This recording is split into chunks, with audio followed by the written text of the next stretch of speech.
2017, maka tidaklah relevan Profesor Mahfud mengutip pendapat dalam tanda kutip Maha Guru HTN Profesor Yusril Iza Mahendra yang pernah mengatakan bahwa Mahkamah Konstitusi seyogianya tidak menjadi sekedar mahkamah kalkulator. Sebab itu pendapat tersebut dapat dikategorikan seperti dikenal dalam ilmu fikih, yaitu qaul qadim, satu pendapat yang dimansuhkan, dibatalkan atau ditinggalkan, dengan qaul jadid atau pendapat baru karena norma-norma hukum yang mendasarinya juga telah berubah. Jadi tidak relevan mengutip pendapat 2014 untuk keadaan sekarang karena norma hukum positif. Menarik bila mana kemudian kita mengutip pernyataan pemohon dalam hal ini Profesor Dr. Mahfud MD pada 1 Maret 2024 yang kami kutip sebagai berikut. Oleh sebab itu, apa yang kami lakukan ke MK bukan mencari menang, tapi beyond elections, maka masa depan bukan sekedar pemilu hari ini, tapi masa depan ratusan tahun yang akan datang, demokrasi kita harus sehat. Hal ini terang dan jelas menunjukkan bahwasanya permohonan Akuo disusun sebatas sebagai narasi dan buah pemikiran Undang-Undang Dasar. Hal ini pula telah disadari pemohon sendiri dengan mengutip adagium Vox Populi, Vox Dei, suara rakyat adalah suara Tuhan. Justru atas narasi-narasi pemohon dan petitum pemohon yang menegasikan suara 96 juta lebih rakyat Indonesia itu kepada pihak terkait, itulah yang membuat adagium itu kehilangan maknanya. Mengutip pernyataan pemohon pada halaman 12 permohonannya menyatakan rakyat tak lagi berdaulat dengan suara mereka. Berkenaan dengan pasal 6 ayat 3 Undang-Undang 45 dan kaitannya dengan hasil pemilu Presiden dan Wakil Presiden tahun 2024, maka pihak terkait mengingatkan agar semua pihak secara bijak, penuh kehati-hatian, dengan penuh rasa tanggung jawab, secara bersama-sama senantiasa menjaga agar norma pasal 64 ayat 3 Undang-Undang Dasar 45 dimaksud tidak terlanggar.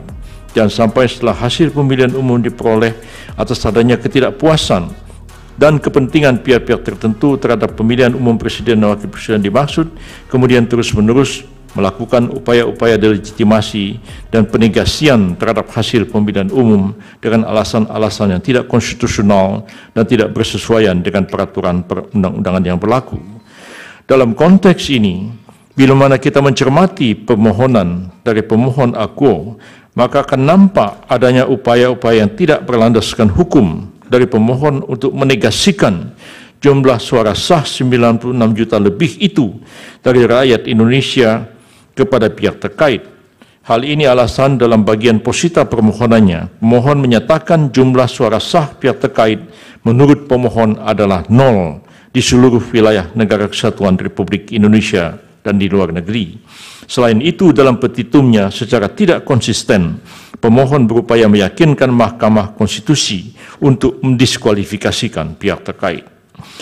Upaya penegasian jumlah suara dan permintaan agar pihak terkait didiskualifikasi oleh pemohon dimaksud merupakan suatu bentuk pengingkaran terhadap demokrasi yang sangat berpotensi melanggar norma pasal 6A ayat 3 Undang-Undang 45 atas alasan pasangan calon presiden dan wakil presiden yang seyogianya secara konstitusional terpilih dengan suara yang mayoritas mutlak di hampir seluruh wilayah NKRI dan seharusnya dilantik menjadi presiden dan wakil presiden tahun 2024, 2029 dan seterusnya. Teramat penting untuk menjadikan perhatian kita bersama bahwa tahapan demi tahapan dalam rangka kampanye pemilu presiden dan wakil presiden 2024 telah dilalui bersama oleh pihak terkait, pemohon dan juga pasangan calon presiden dan wakil presiden nomor urut 1 dan seterusnya tidak kami bacakan. Artinya secara sadar maupun diam-diam pemohon telah menundukkan diri pada kaidah proses tahapan yang telah berlangsung tanpa adanya penolakan. Hal ini pula dapat dipandang sebagai satu persetujuan diam-diam atau silent consent yang pada intinya satu pernyataan kehendak yang dilakukan oleh satu pihak kepada pihak lain yang bersangkutan tidak menyatakan keberatan atau penolakan atas tindakan yang dilakukan oleh pihak tersebut kepadanya sekalipun maksud tersebut sudah diberitahukan. Selanjutnya, bagaimana kemudian reaksi atas mayoritas rakyat Indonesia yang dengan secara sadar dan nuraninya memilih pihak terkait dengan jumlah suara lebih dari 2 kali lipat dibandingkan dengan suara yang memilih pasangan pemohon. Selanjutnya, selain dari itu, bila mana kita cermati dalam permohonannya secara mayoritas pemohon menyampaikan dalil-dalil dan argumentasi yang secara esensi menuangkan buah pikiran pemohon mengenai konsepsi dan pengaturan sistem pemilu yang ideal. Menurut pemohon, misalnya pemohon menyampaikan dalam posita angka 14 halaman 22 permohonannya, MKRI siogianya memeriksa permohonan AKO yang mempermasalahkan pelanggaran TSM berupa nepotisme yang kemudian melahirkan abuse of power yang terkoordinasi karena satu, adanya kekosongan hukum dalam undang-undang pemilu, dua, instrumen penegakan hukum pemilu tidaklah berjalan secara efektif. Dari perspektif akademik, hal ini tentu saja dapat menjadi diskusi dan pembahasan atas alasan argumentasi pemohon sehubungan dengan tampak hendak memberikan ide-ide sehubungan dengan norma yang sebaiknya terdapat pada Undang-Undang Nomor 7 Tahun 2017 tentang Pemilu sebagaimana telah diubah berapa kali dan terakhir dengan Undang-Undang Nomor 7 Tahun 2023. Terlebih lagi pemohon terhadap beberapa hal belum ada pengaturannya. Namun demikian, sebagaimana kita maklum, buah pemikiran pemohon mengenai ide-ide sehubungan dengan norma-norma yang sebaiknya terdapat di dalam Undang-Undang Pemilu itu, bila mana hendak ditindaklanjuti seharusnya melalui proses politik hukum yang disahkan berdasarkan konstitusi, dilakukan secara bersama-sama. Pemohon, sebuah norma yang menurut pemohon baik untuk kemudian dituangkan dalam Undang-Undang Pemilu maupun peraturan perundang-undangan yang relevan untuk masa yang akan datang.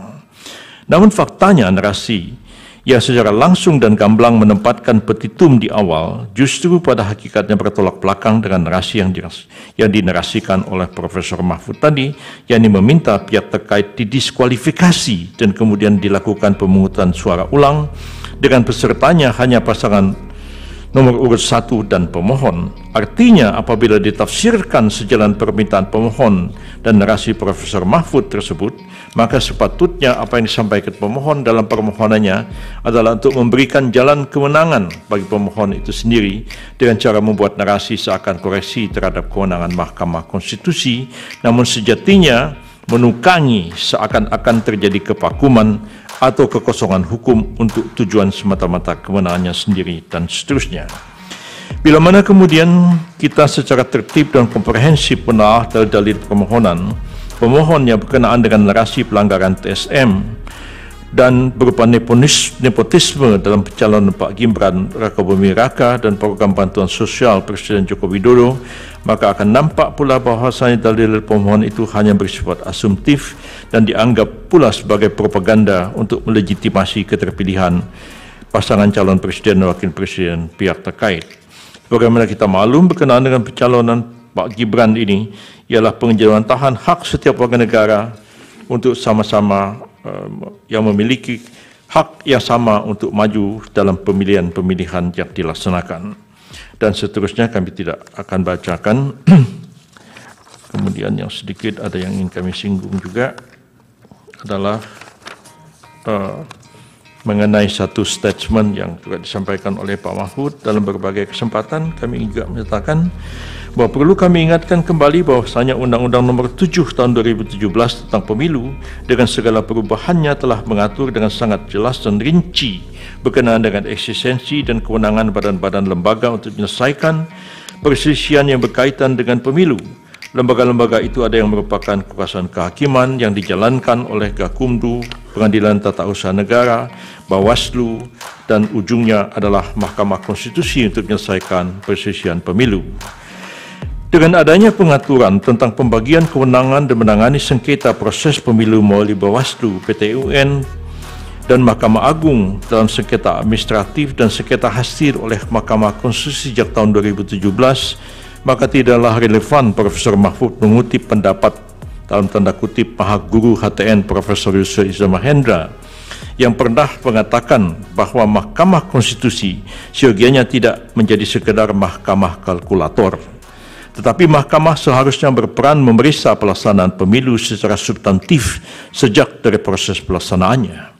Pendapat itu ada benarnya karena diucapkan pada tahun 2014, 3 tahun sebelum berlakunya Undang-Undang Nomor 7 Tahun 2017 tentang Pemilu yang membagi kewenangan kasus-kasus yang terjadi dalam penyelenggaraan pemilu sebagaimana diuraikan tadi.